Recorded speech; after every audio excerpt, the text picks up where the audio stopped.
Peach Pundit, the podcast, is a conversation filled with the personal opinions of the people who are participating. Any view or opinion expressed belongs only to the person who expressed it and not with anyone with whom that person is professionally affiliated.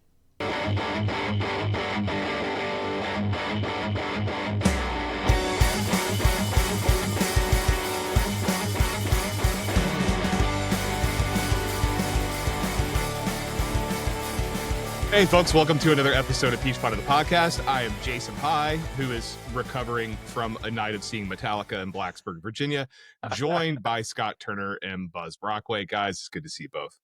Yeah, I saw some wild clips coming from that concert, man. Like seismic activity, literally seismic activity. Literally, I mean, I sent you guys this video, and for those of you who follow me on Instagram, you saw me post this video on my reels of someone standing well outside of the stadium. And you being able to hear everybody in the stadium singing the words to Enter Sandman, which of course is the intro song for the Virginia Tech Hokies when they come out on the field during football season. And I had the privilege to see that in person back in like October when we saw Virginia Tech beat the ever-loving piss out of Georgia Tech. Well, we didn't have our start. First of all, we didn't have our starting quarterback. We don't Yes, need you did. excuses, Buzz. We Yes, don't need you did. excuses. He played Right half out the game. bat. He played Nothing but half the game. excuses. No. And so, and it was an interesting experience. I told you guys before we hit record that it was cool to see a band like that, this big act that's been around for, 40 plus years, who made their show seem very unique to the venue where they were playing. Because they played through 15 songs. These guys are in their, like James Hetfield and Lars Ulrich are 61 years old, and they played their, asses off. Sorry, Miss Laura. And they, like James Hetfield's out, his whole head is grays or white. Lars Ulrich is basically dying or having a coronary behind the drums, and they're having fun. And for them to jokingly say, all right, good night. This week we played 15 songs. We haven't played Enter Sandman yet. Good night. And then for the crowd to like legitimately boo James Hetfield when he says that, because there would have been riots, like, and for them to be like, and then for him to scream, let's go. And then the crowd to reply Hokies. He did that like 3 times. And then it was an experience. And like, this was him. Believe it or not, folks, Metallica is not even on my list of like even bands I would routinely listen to. This was an Emily thing. She's seen Metallica like 5 or 6 times. Me, like, like the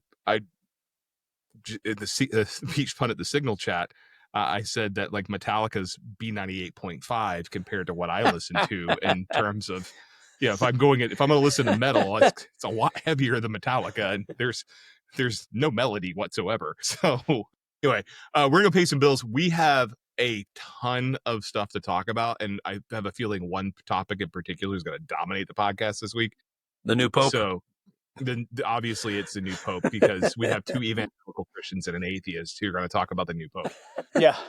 So yeah, we're completely qualified. You will hear a discussion like no other. So. Yeah. If one of you doesn't refer to the Pope as the false prophet, I'm going to be really disappointed. We'll be right back. You'll be disappointed. We'll be right back, folks. Peach Pundit has an anonymous Patreon who would like to invite you to learn more about the Alzheimer's Association.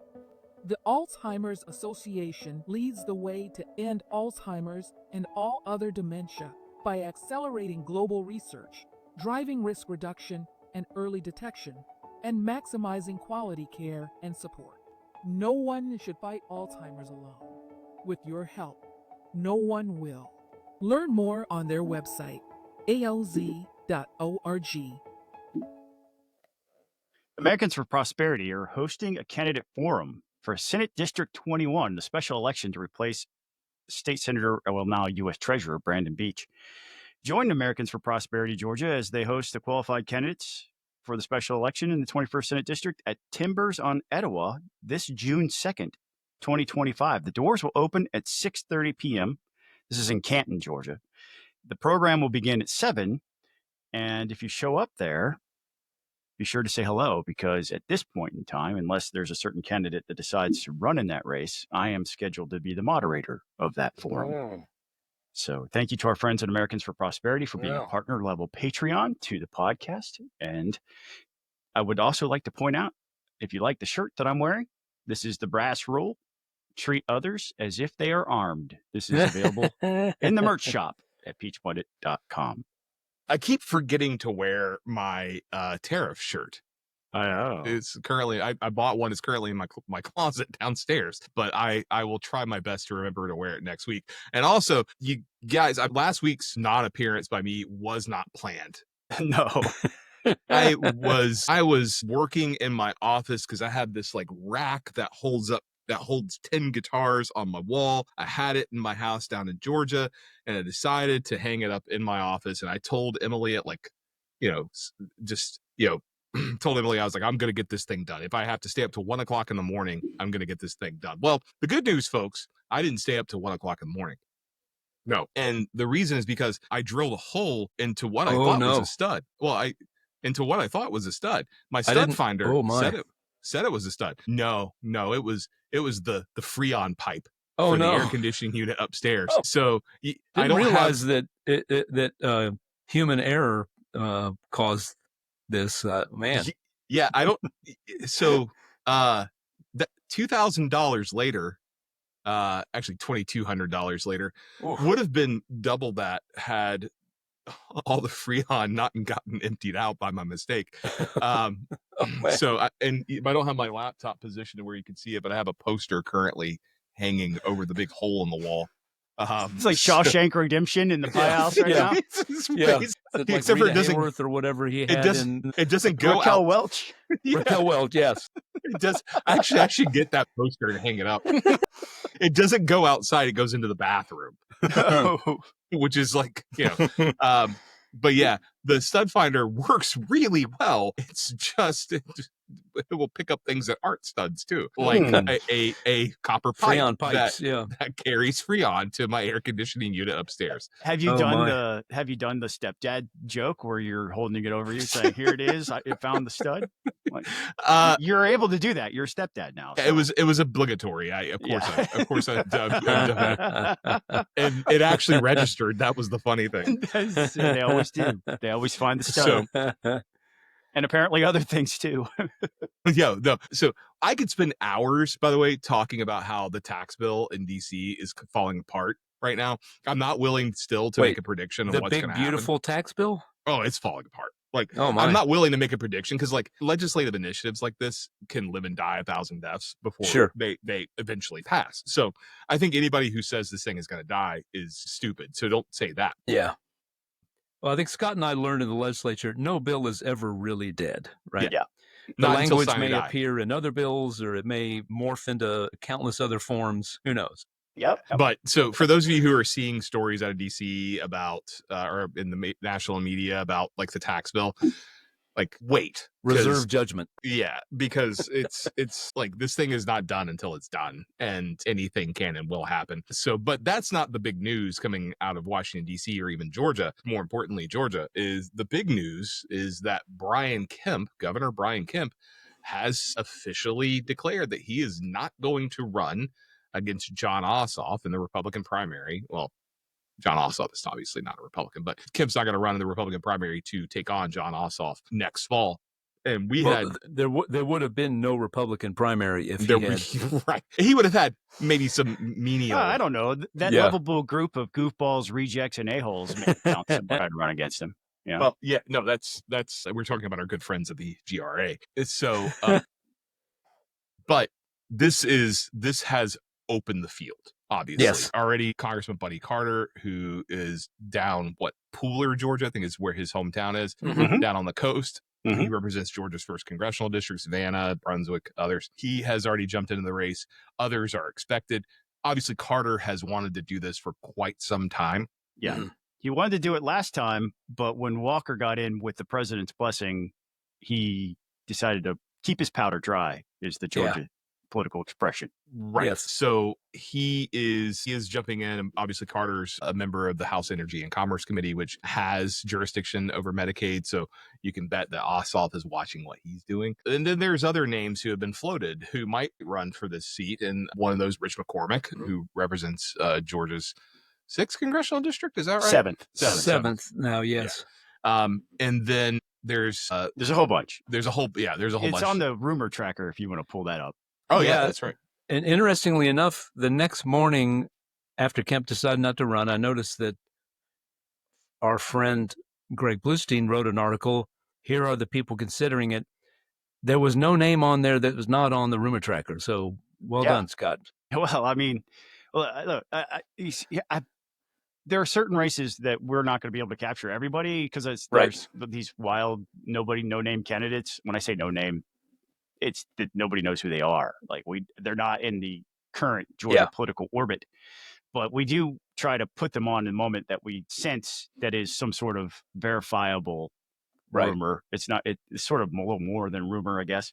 That being said, there are something like 8 candidates in the 21st Senate District now that have actually filed paperwork, and I just haven't gotten around to updating it. So. all the candidates. So Buddy Carter, Mike Collins, Rich McCormick, John King, Tyler Harper, Brad Raffensperger, and then the front runner, the effing elephant in the room, Marjorie Taylor Greene. And let me tell you, folks, in case you haven't heard this already, in case you haven't done the math in your head, Republicans, particularly in Washington, D.C., are terrified that Greene is going to jump in this race because she got a big win today in that only Representative Don Bacon voted against her bill renaming. The only Republican who voted. Yeah, the only Republican. Voted against her bill naming the Gulf of Mexico the Gulf of America. So, of all the president's executive orders to take up, that's the first one.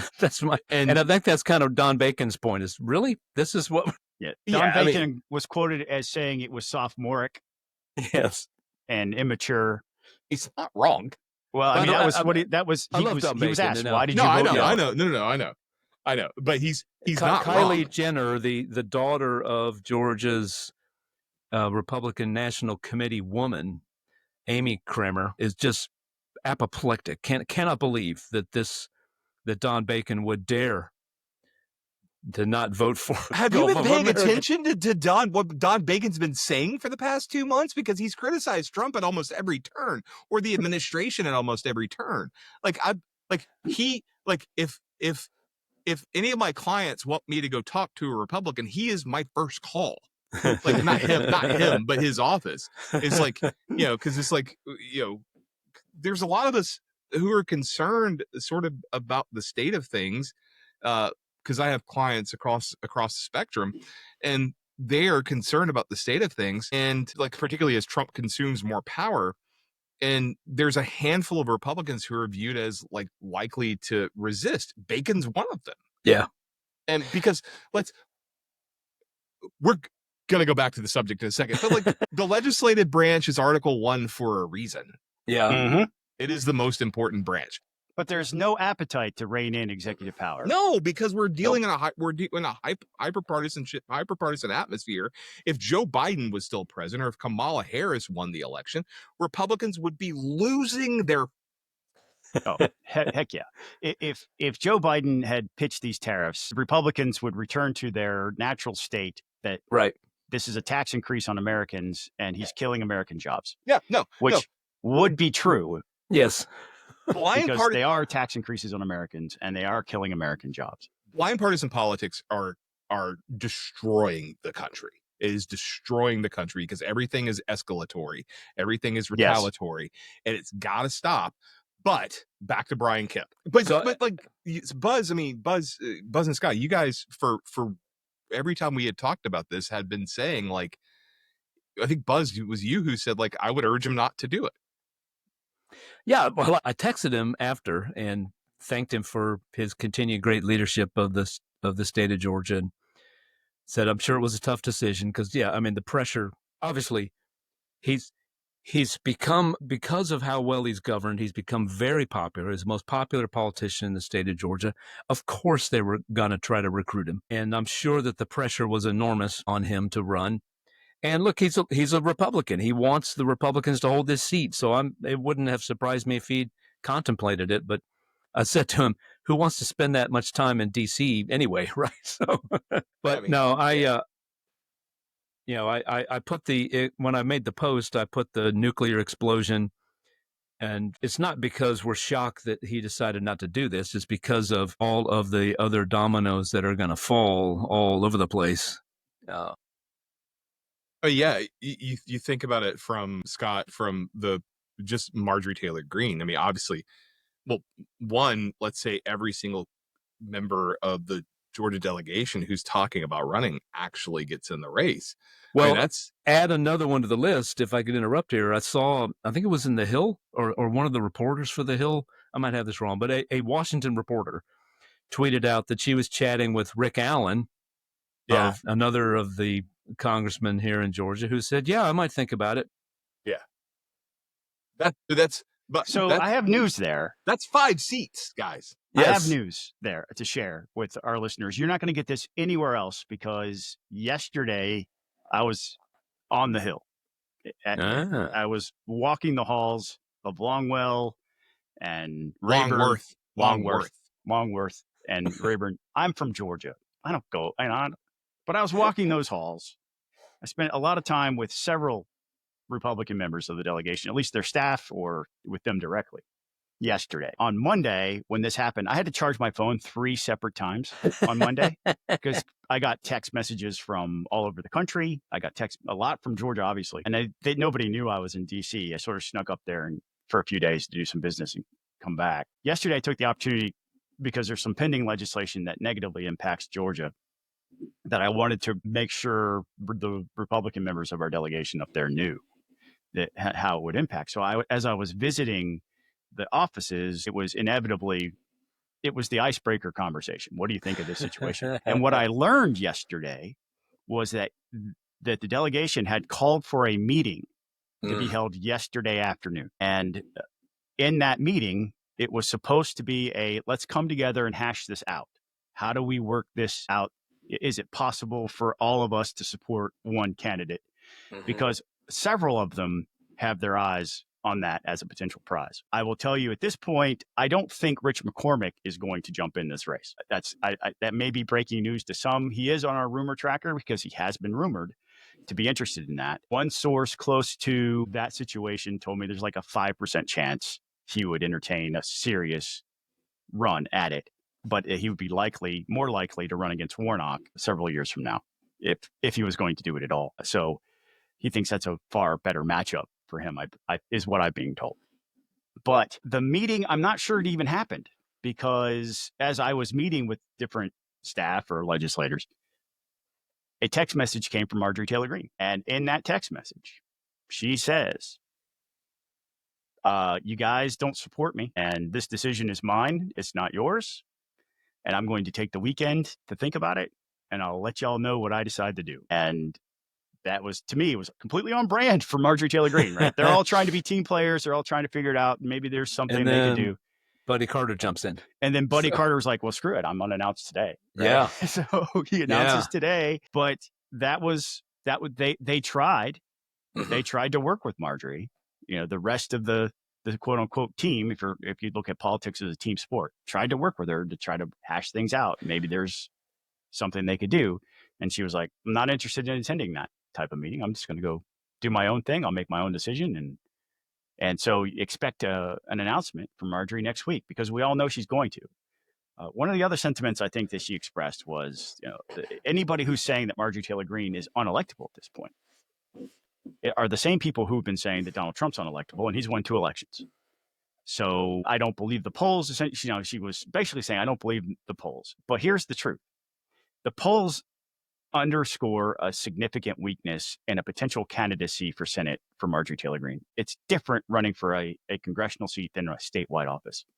The polls are showing us, if you look at the numbers, that there are Republicans that will vote for Jon Ossoff rather than Marjorie Taylor Greene at this point. And I also believe the only reason why she's leading in these polls at this point is she's high on her own name ID. Right. She has created a ton of name ID, and nobody knows the ins and outs of Buddy Carter. Nobody knows the ins and outs of Tyler Harper or John King or anybody else who's considering it. Mike Collins. I mean, Raffensperger would have high name ID Right. as well, Yeah. right? Yep. But yeah, you're right. I mean, look, to her credit, she has jumped into Congress and built a brand, right, that is known around the country, and people and are Lane either hot Flynn, or cold on it. There's probably not many people who are lukewarm. They're either one way or the other with right. with and her. I commend to you a post. We rarely get a contribution from Lane Flynn these days, but he decided to dip his toe back into the water because of the tweet that Marjorie Taylor Greene had sent out last week, seemingly attacking Donald Trump, frankly, and a lot of the policies. And he has the best. I don't know where he created the AI image of Marjorie Taylor Greene wearing Code Pink's hat. That was awesome. Yes. I love this image. She looks like a hippie crying no more war at a protest with a vote button on her chest, wearing like a Vietnam era GI jacket. And her tweet was, all the narratives are wearing off. Vietnam was pointless war and we lost. There was no weapons of mass destruction in Iraq. Afghanistan was a waste. We gained nothing from any of those wars. Saudi Arabia has nuclear weapons, and the 19 terrorists from 9/11 were all Saudis. And it is a significant rant that she goes on. She goes on to say, North Korea has nukes. Little Rocket Man hasn't blown us all up yet, and we were told he was going to. Pakistan and China have nukes as well, and Big Bad Russia has nuclear weapons. We're told Putin was going to sweep across Europe, just like Hitler. And that hasn't happened yet either, and we couldn't take Ukraine in 3 years. He couldn't take Ukraine in 3 years. We've been told Iran is on the verge of having nuclear weapons at any moment, for as long as I can remember. People just don't care anymore because none of these things actually affect our lives unless they were in the military and shipped over to these foreign countries and blown up.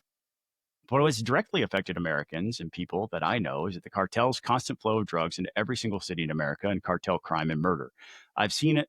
I've never seen a Houthi, nor has anyone else I know. But what everyone knows is that for some reason, we don't attack the real enemy that kills Americans every single day. No, we have to run off and bomb some country somewhere else in the world because we're told they're the bad guys, even though they've never did anything directly to Americans like the cartels have. Now, look, the Houthi situation does directly impact the United States because they're attacking cargo ships bound for the United States. They have killed U.S. soldiers. Yeah, and they've attacked us. So she's way off base on all of this. But in Lane's piece, which I commend to you, go and read it. Yeah, it's really good. He talks about how she sounds like a 1960s era hippie advocating for peace without understanding the nuances of American foreign policy, which in the U.S. Senate, you have to grasp foreign policy in the United States. You have a more direct, a louder voice, a more impactful voice in these things. She's just, when I see things like this, I wonder how many Russian interactions she's had without her knowing it.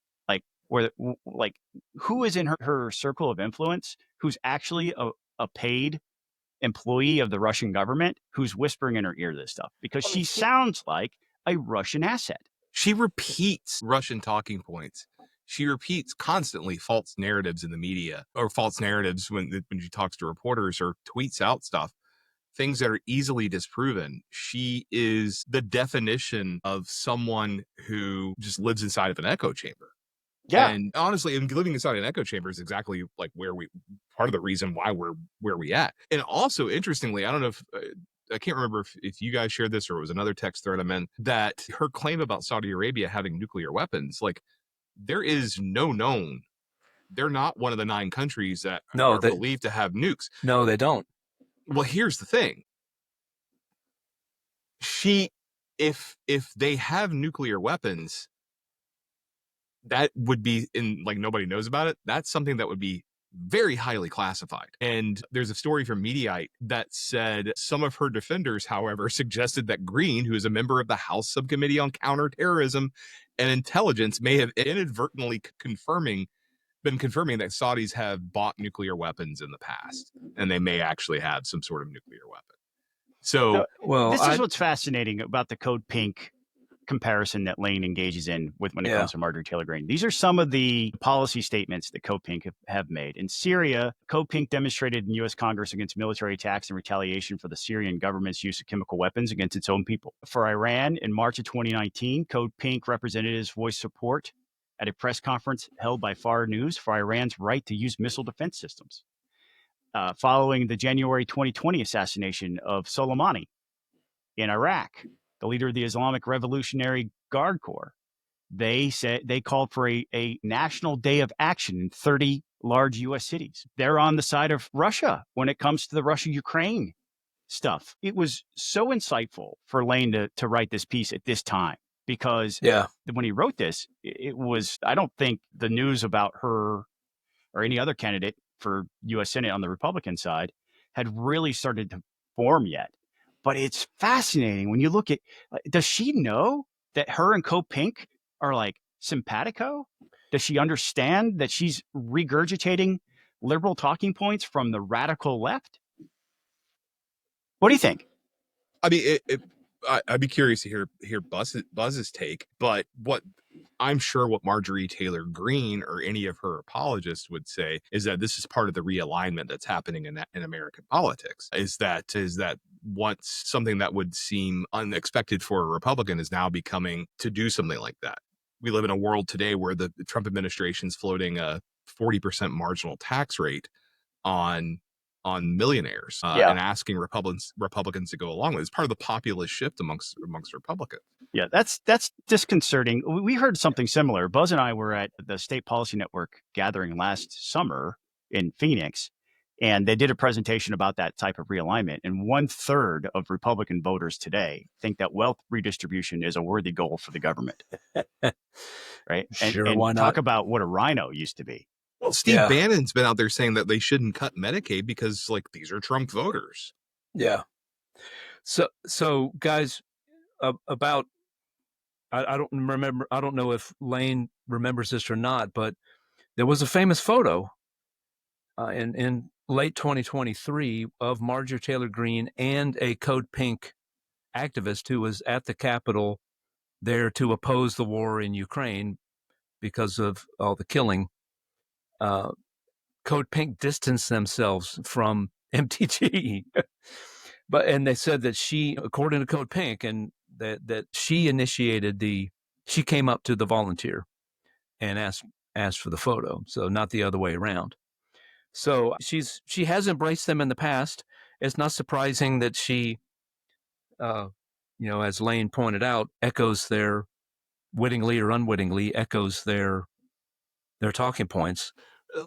But it comes from, listen, this idea that the United States, nobody likes war. None of us, despite, people thinking I'm some sort of warmongering neocon. Nobody wants war.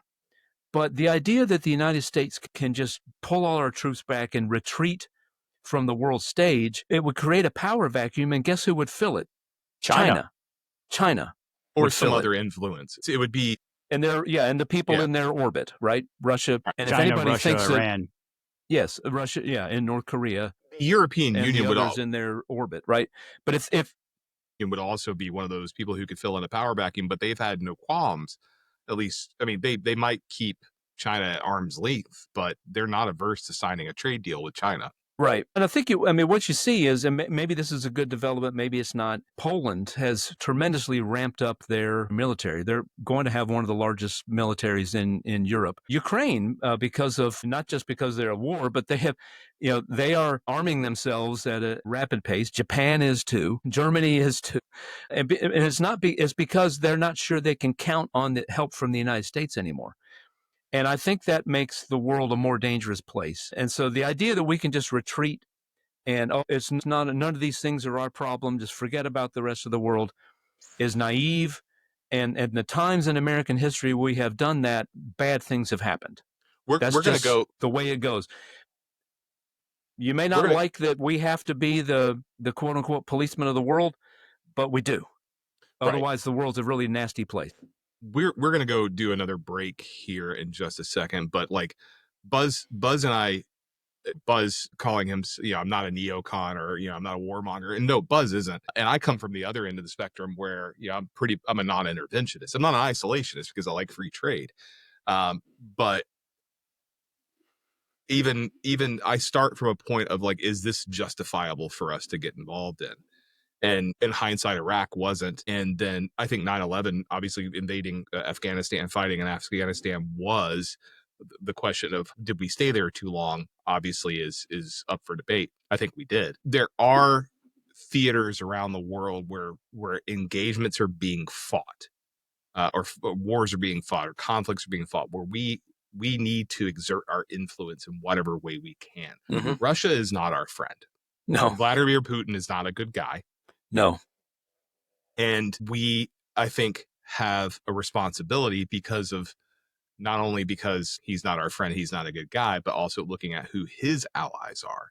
Yes. North Korea is literally, they've sent soldiers to fight in Ukraine.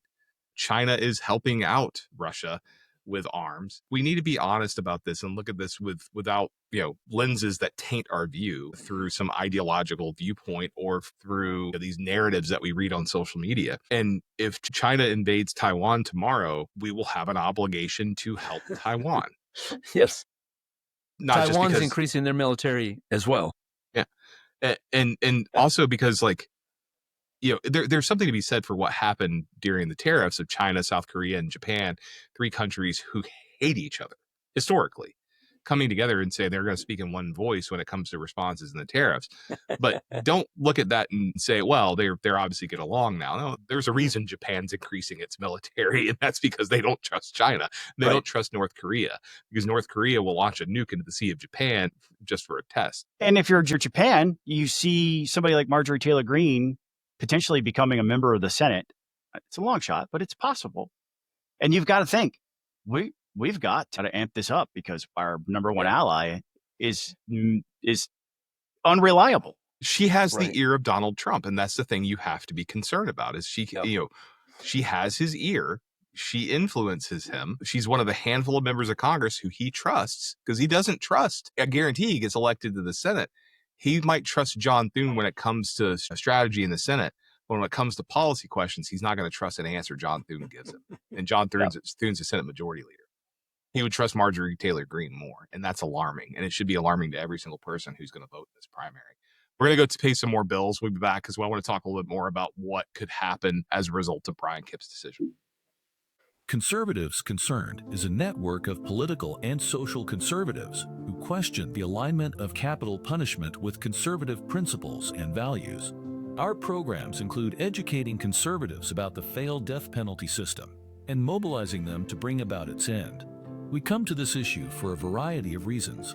Some believe that small government and the death penalty don't go together, especially when we compare the high costs of capital punishment to life without possibility of release. Some don't trust the state to get it right. We already know that some innocent people have been sentenced to death, and for others, it may already be too late. Some believe that the death penalty contradicts our values about protecting life.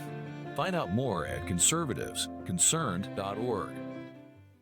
Golden Retriever Rescue of Atlanta, GRRA, is an all-volunteer, tax-deductible charitable organization. They are dedicated to providing veterinary care, comprehensive evaluation, and foster and adoptive homes to Golden and Labrador Retrievers who are abandoned, mistreated, neglected, or left in shelters throughout Georgia. We encourage you to visit their website grra.com and help connect people and dogs that need each other in their lives. You truly can make this world a better place by helping find homes of gold for these golden-hearted pups. These messages are brought to us by our Patreons. Those are partner-level Patreons, but you don't have to be a partner-level Patreon. For as little as $5 a month, you can support this podcast by heading on over to patreon.com/peachpundit. At the $5 level, we give you a little shout-out at the end of this podcast. With the $10 level, you can join us live in the chat and participate as we record and hear all the post-roll and all the pre-roll. You get extra content that way. And also, all of our Patreons at this point are invited to join us in our Signal chat inspired by Signalgate, where you get extra spicy conversation amongst your friends and colleagues in this community as well as from us, as those folks got the rumor about Marjorie Taylor Greene backing out of that meeting yesterday early. So if you want to stay informed, we have other extra ways you can do that. Just go on over to patreon.com/peachpundit. Also, click the like and subscribe button while you're thinking about it. Thank you. All right, guys. So the domino effect of Kemp's decision, and depending on how some of these members of Congress, these Republicans in Congress, decide to, whatever decision they decide to make, obviously we're going to have a vacancy in Georgia's 1st congressional district, assuming Buddy Carter runs all the way through the primary. Marjorie Taylor Greene decides to run. That opens up a seat in Georgia's 14th congressional district. You could be looking at another district with Mike Collins if he decides to run. So Rick Allen, kind of putting it out there. Like I said, we could potentially have up to 5. I don't think we'll have that many, but we could have up to 5. But at the very least, it seems like we're going to have 2, and then maybe 3 if Mike Collins, because he is certainly talking like he's going to run. So yeah. Like shit's getting real, like here. Like, I mean, like I can't recall a time that we've seen this many open seats in one election cycle in Georgia. Yeah, well, I mean, let's look at the potential candidates for U.S. House District 1. On the rumor tracker currently, we have Cosby Johnson. He's currently the mayor of Brunswick and is well known at the Capitol because in the past he's worked for the Georgia Chamber, African-American Republican. You have Jesse Peachtree, state representative. Petrie, not Petrie. Peachtree. I always say that wrong. Dude, I'm so sorry, Jesse. I've known this since the moment I met you. I don't know why I have a problem. It's like when people misspell my name. Yesterday? No, I've known him for almost 10 years. It's stupid how I always say it wrong. It's bad. It's bad. None of us are without sin, right? Even the Pope is a Cubs fan. But then there's James Burchett, who is currently the majority whip. He's been rumored, but we've also heard in recent days, and I'm trying to track this one down, the son of former Republican Congressman Kingston, Jim Kingston, is being rumored to be thinking about a run, and that would be interesting in a lot of different ways. I've known Jim for a long time. He's a good guy.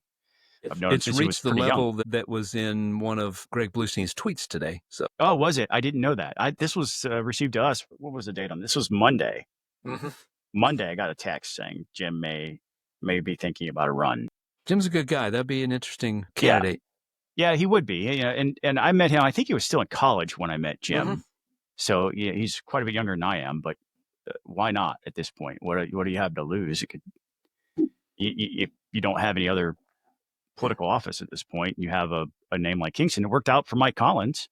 Yes, right? I mean, he had to run a couple times, but it still worked out for him. I mean, so you have, those are some dominoes there. And then beyond those, right, you have, if the state house reps or mayor jumps in, you have downstream races that would formulate. You'd have people running for state house seats that would be vacated as a result of this. That's just with Buddy Carter. I mean, let's look at some of the other. Well, candidates. I mean, it's not on the rumor tracker because we haven't been following announcements. I guess once announcements start to come in, we'll know more. But like, you got to think about Georgia's 14th congressional district. Everybody's favorite grifter, I flop with Colton.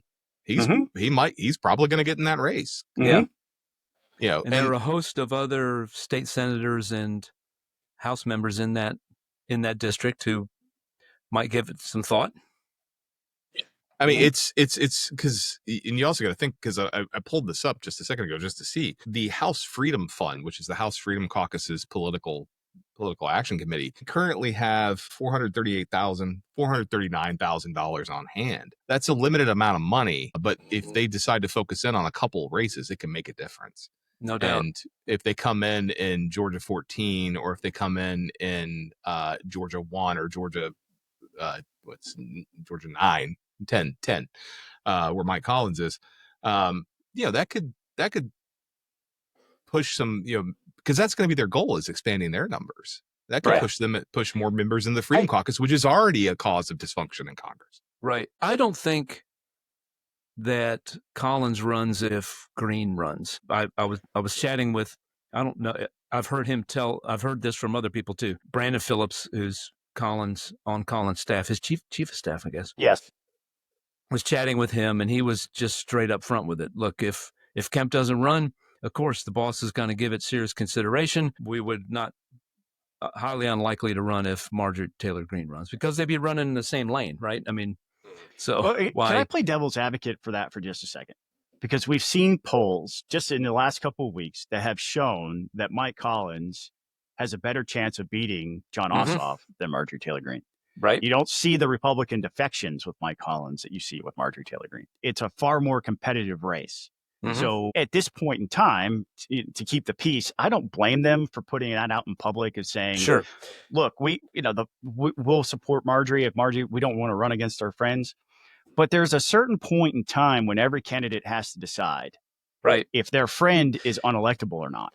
And if their friend is unelectable, they're not doing the country any favors by staying out of it if they have a better shot at winning. Yeah. Well, so this is why they say you don't have friends in politics, but get yourself a dog. Well, add to that what you mentioned earlier, Scott, that Marjorie just told people, y'all go pound sand. I will decide for myself. A guy like Mike Collins might think, well, heck, I pull better than you. I'll run too. Right. And so that could happen. I mean, if just playing devil's advocate, I know that they've put that out into the political atmosphere, but Collins, I just think it's not wise to say if this happens, then that, because you have a far more viable path if you can get through a primary. Right. Collins doesn't have the same baggage that Greene has, but he still has baggage. Yeah. Oh, yeah. People, sure. I mean, also would, people would come after his tweets too. Some of his tweets, some of them are hilarious. Some of them are over the line. And he would, that would be part of the discussion. Right. Yeah. I mean, like if you look at his Wikipedia page, there's a whole section that's like 7 paragraphs long that just talks about his social media. And well, he's the memer of Congress, right? Yes, that's his unofficial title. But the stuff that's in here is not good. Well, not good in the traditional American political sense, but these days people are willing to give you a pass for some inappropriate comments because cancel culture needs to be fought and killed. No, I don't disagree with you. I mean, but I think let's float this out there. If you have a primary with MTG and Collins both in it, and you're Mr. or Miss MAGA, and you're looking and you're seeing, you want to win too. I know sometimes MAGA ignores that, but you have two MAGA superheroes in there. You might go with Collins and think, well, he's got a better chance. Right, so that's how Nathan Deal got the nomination when he ran for governor against Karen Handel. Karen Handel was smoking him early in the polls, but he would show up to events and he would tell people, I'm the only one that can beat Roy Barnes, and that's why you should vote for me. And the Republicans consolidated it around him as a result of that. So one of the things because last week when I was supposed to be on the podcast and I was going to discuss a poll that my business Exile Policy released. I think I posted the results like that day and was supposed to come on and talk about them. And that was going to be my topic. And one of the things I had in here, the main reason I wanted to discuss them, because we had the presidential approval rating, and the presidential approval rating, we don't show. When I did our polling through Bullfinch Group, which is Brett Lloyd. Brett Lloyd's been on the podcast before. We show Trump underwater 46-51. But the real distinction on almost every single question, and this isn't surprising per se, it's just more, how disparate it is. You look at I posted, the only crosstab I posted was the party identification, because I thought party identification was very telling, because you have Democrats, obviously, who don't like Trump and overwhelmingly disapprove. He has a 14% approval rating amongst Democrats. I'm surprised it's that high. Who are those 14%? 85% amongst disapproval. But Republicans, he is 65 strongly approve, 24 somewhat approve. He has a 10% disapproval rating amongst Republicans. Not a surprise. It's the independents. And this is, I think, the sticking point that people really need to think about. Because Scott has talked about before on the podcast about how the disconnect between the Republican primary voter and the general electorate. And the general electorate right now, the independents are who decides elections. Republicans need to keep this in mind. Listen to the words coming out of my mouth. And almost every single question, independents, they're not as far as Democrats are, but the disapproval rating amongst independents in our poll was 40-55. approval to disapproval. And every single poll that's coming out right now, you see something very similar. YouGov just had another poll yesterday where Trump's approval rating had improved a little bit. It's still, I think he's still like 8 points underwater. But when you look at independent voters, he's at almost 20 points underwater. Guys, particularly like when you look at the polling on the economy, he's even further underwater. Yeah. You need to listen to me here. If you put up someone who, your best chance of beating John Ossoff is Brad Raffensperger. And that's not an endorsement. That's acknowledging the simple fact that you need to put up someone who is not batshit crazy. Sorry, Miss Laura. Well, look. Well, go ahead, Buzz. Just a quick point. I think a lot of this, if we're talking about the MAGA primary here of folks like MTG and Mike Collins, and heck, Buddy Carter's first little commercial is about how he's all in with MAGA. A year from now, that might be not where you want to be. If or at Christmas time, it might not be where you want to be. I mean, Trump is out there talking about how you only need 5 pencils, and people, little girls only need 2 dolls. And Mattel responded by upping the price of Barbie. Yeah. So if there are shortages on the shelves, which there might be, containers coming into the port of Los Angeles are down 30% over last year. In a few weeks, that's going to happen in Savannah and Brunswick too, okay, and up and down the East Coast. If there are shortages on the shelves, Trump's approval rating is going to get hammered even more, and prices go up. If you have shortages on shelves, prices are going to go up. And it's going to be a miserable Christmas, because then retailers have a terrible Christmas, which, they're all talking about how it's time for Main Street to kick Wall Street's hind parts.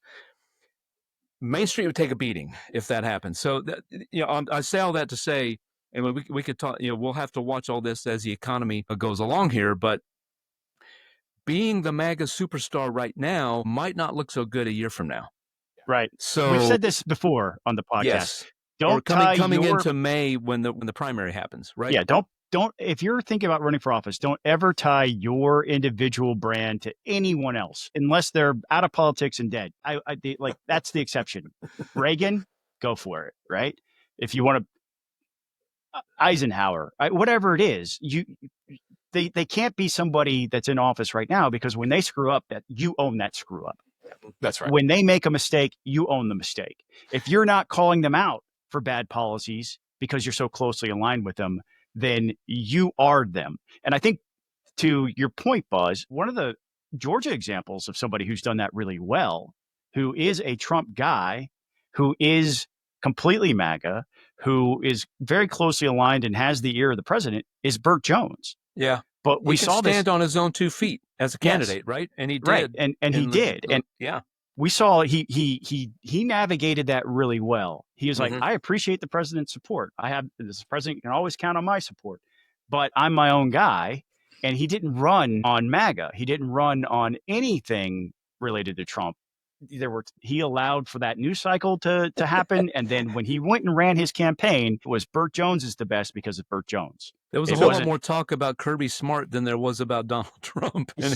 So let me, and just to sort of echo the point here that I mentioned that YouGov poll, and the top issues right now, two of the top 3 issues should be Republicans running away with it. But because of the reasons Buzz just said, like with the trade war, in rolling out a framework to an agreement with the UK doesn't matter much. Right. No. But the topic. Can we talk about that for a second? Hold on. Let me just go through this. Inflation and prices. The number one issue on the minds of voters right now, 26%. The second one, jobs and the economy. So you have 40% of voters, their top issues are going against a guy who says you may have to buy $2 instead of 30. And, oh, by the way, prices may be cheaper or maybe more expensive, which is contrary to everything he said on the campaign. Right. So who is going to lower the price of everything? Yeah. And the third issue that hurts Republicans, this one hurts Republicans, is healthcare. It's the third highest issue that was, and they're getting hammered on Medicaid right now. And the price of eggs are going back up, by the way. Are they? Dang it. Yes. And so, but Waffle House trip is really getting expensive. They're approaching $4 Aldi. We shop at Aldi. All right, we're cheap. You get good quality products there for cheap prices. Yeah, but Aldi's a foreign country, so they're going to get... It's German. They're limiting you to 2 dozen at a time, and they're approaching $4 a Publix is doing the same thing. Our Publix down here, I had to go buy eggs not too long ago, and I paid, like, the only options were like the pasture raised and like, you know, like. I want to talk about the port for just a second, because this is something that we talked about at length a few weeks ago in the podcast, was the economic impact of the port. Over 600,000. Yes. 600,000 jobs in Georgia rely on the Port of Savannah. And in Long Beach, we know that 35% of the ships year over year have stopped coming, which has an impact for hundreds of thousands of jobs in California, which if you look at those loony California liberals, and longshoremen don't tend to be Nancy Pelosi voters, by the way. Right. You go to Long Beach, I've never seen more Trump flags than when I was in Long Beach, California. I'm serious. There were 3 or 4 every block when I was there 2 years ago. And this is while he wasn't president. Yeah, the presidential campaign hadn't even kicked off. Those are Trump people. Those are MAGA people. And he's putting them out of business. What happens here in Georgia to your neighbors who have businesses relying on imports from that port or exports even? Because now their end customer has to pay a duty wherever it goes because the tariffs are reciprocal. Never forget, these are tax increases that are paid for by you, an American. That's it. So those Canadian billboards did not lie. I got a text message a few weeks ago from an old friend who I hadn't heard from in several years, and it was Steve Davis, former state representative Steve Davis, who is he's a city manager down in Southeast Georgia. He's a city manager of Port Whitworth, I think. But I might see if he wants to come on and talk about how it could impact like his community. But yeah, we didn't talk much about work, just more caught up than anything else. But I'd be curious to know. But the trade deal, because we got only a couple more minutes left, because Buzz has people to see who are more important than us. The trade deal with the UK, and I haven't looked up to see how much we trade with the UK. I have. I'm glad Scott has, because I haven't gotten around to it yet, because I've been exhausted most of the day. But this is not going to be this is not Canada. This is not Mexico. This is not China. Yeah. This is the United Kingdom. Yeah. So what are the goals of the tariffs? We've been told lots of different things, and depending on the scenario and what day it is, I've been told it's to get better trade deals, right? Or it's to bring manufacturing jobs back to the United States. Well, you can get one of those at this point, right? You're not going to be able to do both. And if you get a better trade deal, then the jobs stay where they are. They're not coming back. So it's one or the other. But if, in fact, it is the logic that we've been sold, and I don't agree with this premise, but the logic that we've been told from the president has said this: if there is a trade deficit with a country, that country is ripping us off. That ignores economic reality. Stupidest thing I've ever heard. He went to the Wharton Business School. They have good economists there. He should know. I don't think he paid attention in class. No. He might have bought his grades. You don't know. You don't know. Because if he was paying attention in class, he would have learned this stuff. But that's how he's presented it. Oh, they're ripping us off. So the logic is, if there's a country out in the world that we have a trade surplus with, we're ripping them off, because if a trade deficit is ripping somebody off, then we are ripping the pants off of the UK, because it is one of the countries in the world where we have a trade surplus. It is just under $6 billion a year, and it doubles when you add services. It gets to over $12 billion a year if you add services, but it's $5.8 billion just in goods sold to the UK. So what better deal do you want from these people? What does fair look like? If fair is a balance of trade, which is the logic that you have set, then you are telling us that we're screwing them and we need to stop screwing them. So is the trade deal going to be a net zero? Even in this deal, the 10% tariff stays, by the way. Well, and that's the other thing. There is no deal. I know it was announced, but if you listen to the British Prime Minister, it's a frame. What he has said is The details need to be ironed out. And that means anything can change between now and then. The other thing that the Brits had let the world know is the president was desperate to make this announcement today, because the president's been telling, and this is my take now on that development. Why would the president want to rush the announcement? The reason why is because he's been telling everybody we have 40 countries that want to make trade deals with us. Well, if the first one is one that we already have a surplus with, what are you doing? And they're rushing this because even before it's done, because they have to show that something is working. Nothing is working. That's the reality. Nothing is working. When the shelves start becoming barren, is that the moment that the American people wake up on this? We're with those shipping containers coming in that are half full or quarter full. We're not there at all. We're not there. Yeah. We're weeks away from seeing higher prices and shortages, because you have to think about this, folks. The laws of supply and demand. I know Donald Trump missed economics class on the day they talk, missed economics on the day they talk economics, but the laws of supply and demand, when there is a shortage of something, the price rises. Now, Donald Trump may say, well, what we'll do instead is we'll put price controls in place. Sure. Price controls lead to scarcity. Yeah, that is, again, when did the Republican Party become the voice piece for the communists of America? No, there was a great piece yesterday, and I forgot where I saw it, that Donald Trump is like, he's a socialist. That's it essentially, was Kevin Williamson. That's right. That's right. In the Dispatch, right? Dispatch. Yeah. He's a socialist. Yeah. Look, I've been railing on this tariff stuff. You can't spell tariffs without FFS t-shirt at Peach Pundit, the merch shop, peachpundit.com.